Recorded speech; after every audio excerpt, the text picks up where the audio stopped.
देख रहे हैं द फुलझड़ी और मैं श्रुति।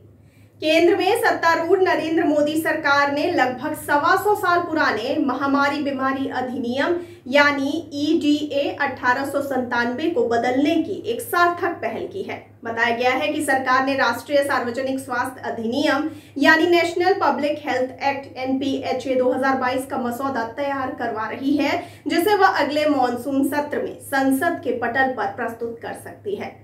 आपको बता दें कि जानकारों के मुताबिक केंद्रीय स्वास्थ्य मंत्रालय के सक्षम विभाग द्वारा वर्ष 2017 से ही इस अहम बदलाव की कोशिश शुरू कर दी गई थी, लेकिन द्विवर्षीय चरणबद्ध कोरोना महामारी कोविड-19 के वर्ष 2020 और 2021 के दौरान देखे गए व्यापक असर और उसको नियंत्रित करने के लिए किए जा रहे तमाम उपायों के बीच ऐसे किसी नए अधिनियम की जरूरत सरकार को और अधिक महसूस हुई।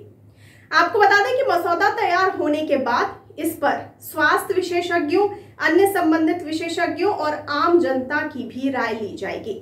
उसके बाद सभी संबंधित पक्षों से राय मशवरा करने और तत्संबंधी जरूरी परिवर्तनों के बाद इसी मॉनसून सत्र यानी साल 2022 में इसे संसद में विचार विमर्श के लिए पेश किया जा सकता है।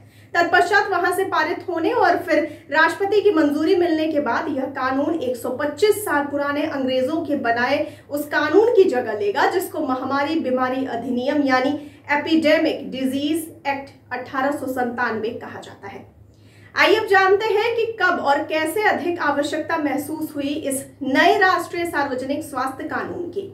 आपको बता दें कि जानकारों की माने तो राष्ट्रीय सार्वजनिक स्वास्थ्य कानून यानी NPHA बनाने पर सन 2017 से ही विचार चल रहा है, क्योंकि केंद्र सरकार में उच्च स्तर पर यह साफ महसूस किया गया है कि 125 साल पुराना EDA 1897 नामक कानून इस देश के स्वास्थ्य तंत्र की बुनियादी जरूरतों, रुग्ण व्यक्तियों की आवश्यकताओं तथा नए परिस्थितियों और चुनौतियों के हिसाब से बेहद प्रभावी साबित नहीं हो पा रहा है। इसीलिए राष्ट्रीय स्तर पर कोई नई व्यवस्था बनाने की जरूरत है। फिर इसी बीच 2019 के आखिर में जब कोरोना महामारी कोविड-19 का वैश्विक स्तर पर प्रसार हुआ, तब NPHA की आवश्यकता और भी अधिक महसूस की गई। तब जाकर इस पर फिर कार्रवाई भी तेज हुई, जिसका सकारात्मक परिणाम शीघ्र ही आपके सामने आने वाला है। और आइए जानते हैं कि प्रस्तावित नया कानून किस किस तरह की स्थितियों परिस्थितियों से निपटेगा, जिससे आपको लाभ मिलेगा। आपको बताते चलें कि राष्ट्रीय सार्वजनिक स्वास्थ्य कानून यानी NPHA सार्वजनिक स्वास्थ्य एवं परिवार कल्याण विभाग से जुड़े सभी पहलुओं से कुशलता पूर्वक निपटेगा, क्योंकि इसमें आधुनिक समय की कड़ी चुनौतियों के अनुरूप ही कतिपय विशिष्ट प्रावधान भी किए जा रहे हैं, ताकि यह जैविक आतंकवाद, जिसमें आतंकी जैविक हथियारों का इस्तेमाल कर सकते हैं, परमाणु या रासायनिक हमला, प्राकृतिक आपदा, सभी तरह की संक्रामक बीमारी आदि से उपजने वाली परिस्थितियों से निपटने में सक्षम हो। इससे आम लोगों को तत्काल लाभ मिलेगा और एक बड़ी राहत महसूस होगी, जिससे हर कोई इस नए अधिनियम का आभारी रहेगा। और आइए अब जानते हैं किस किस तरह की नई व्यवस्था हो सकती है प्रस्तावित राष्ट्रीय सार्वजनिक स्वास्थ्य कानून नामक नए कानून में, ताकि ऊपर से नीचे तक सबको फायदा मिले।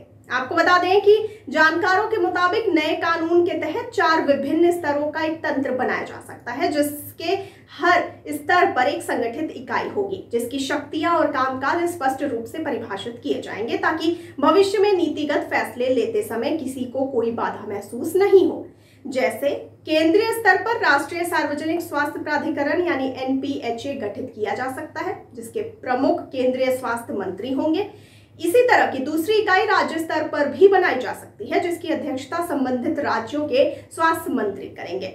वहीं तीसरा स्तर जनपदों या जिलों में होगा, जहां स्थानीय कलेक्टर यानी DM की अध्यक्षता में ऐसी ही इकाई बनेगी। चौथा स्तर ब्लॉक यानी विकास खंड में होगा, जहां विकास खंड चिकित्सा अधिकारी यानी BMO प्रमुख होंगे।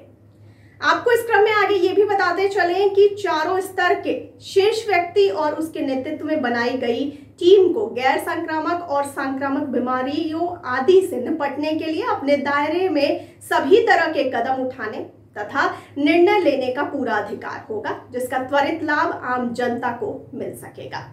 इससे किसी भी प्रकार की आपातकालीन परिस्थिति से समय रहते ही निपटा जा सकेगा।